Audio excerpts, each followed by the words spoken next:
David Bakhtiari had some very interesting things to say about the Aaron Rodgers situation.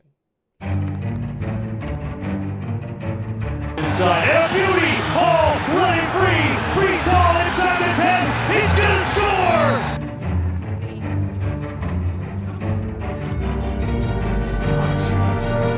score! What is going on, guys? Welcome back to Talking Jets with Tigo. My name is Tigo, and left tackle of the Green Bay Packers, David Bakhtiari, while on a show, I believe it was a Barstool show, had a couple of comments to say about the Aaron Rodgers situation and Green Bay's possible handling of the situation. Wanted to talk about my thoughts on it. Let's listen to the full 59-second clip before we digest it, break it down. The Packers are rebuilding, whether you think so or not. They don't could they be good? I don't know. Could they be bad? Probably if you're betting, more people are going to think they're going to be bad than good. Right? Isn't that fair to say? So then they'll be like, well, we're going to suck anyways. We want what we want, and we're not going to bend anyone, so we'll just eat it. Fair. Sell and retire, we'll pay you. We don't care because we're going to, if we're going to do it our way, it's going to be on our terms. If not, were we going to be Super Bowl contenders anyway? So we'll eat it. You can hang on the side, pay you your money, and then we'll suck anyways, get the picks. As compared to dealing him for something that you shouldn't have, you could potentially look like an idiot to not only the president and the board, but everyone else around the league, thinking of the GM's perspective.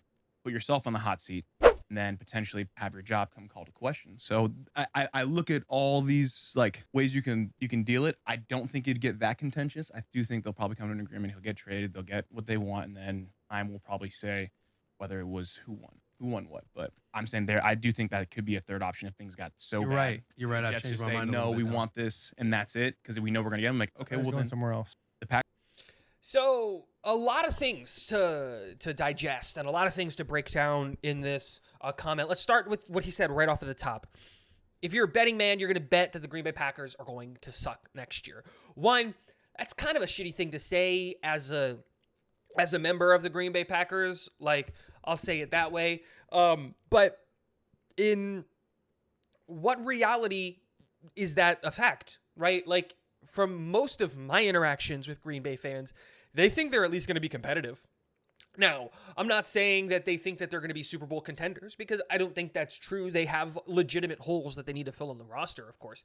But in a weak NFC team, like in a weak NFC, there's maybe only 3 teams that I could look at not 4 teams that I look at in the NFC that are really like hands down, by far and away better than the Green Bay Packers. At least with everybody else, they can get real like swifty against. And those 4 teams are the Philadelphia Eagles, the San Francisco 49ers, probably the Dallas Cowboys, and then I know I'm really, really high on them, but like the Detroit Lions. Like, that's it.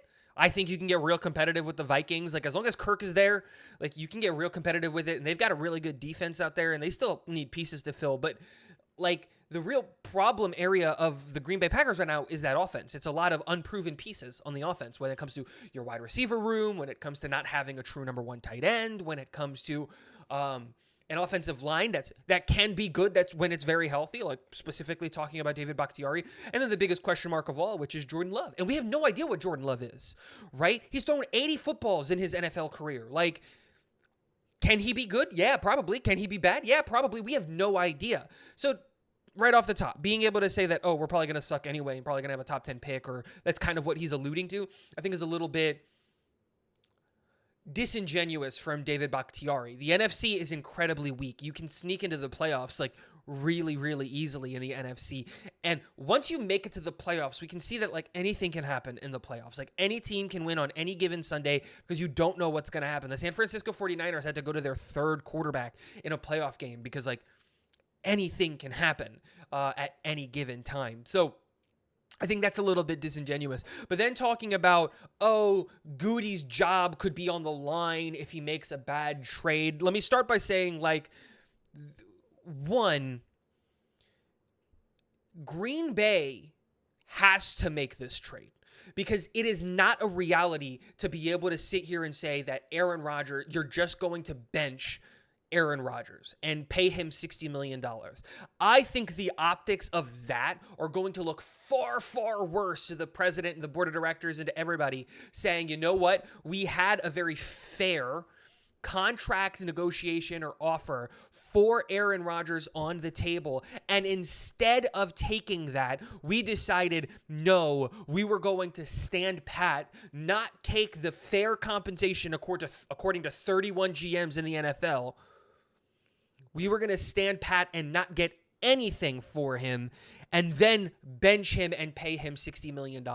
I think the optics of that look far, far, far, far worse than the optics of let's trade him away for 2 second-round picks. One this year and one next year. Second-round picks are very, very valuable, and having 2 second-round picks, especially in the top end of the second round when it comes to this year, are going to be insanely, insanely helpful for us evaluating our new quarterback that we just drafted in the first round like 3 years ago. We need to figure out what he is. And so I think that's also a little bit disingenuous. I think what's happening here is David Bakhtiari understands that the NFC is a weak conference and understands that having the 13th overall pick, which if you're Green Bay, of course you want the 13th overall pick. You're not going to get it, but of course you want it. You want the best value for every player that you're going to trade.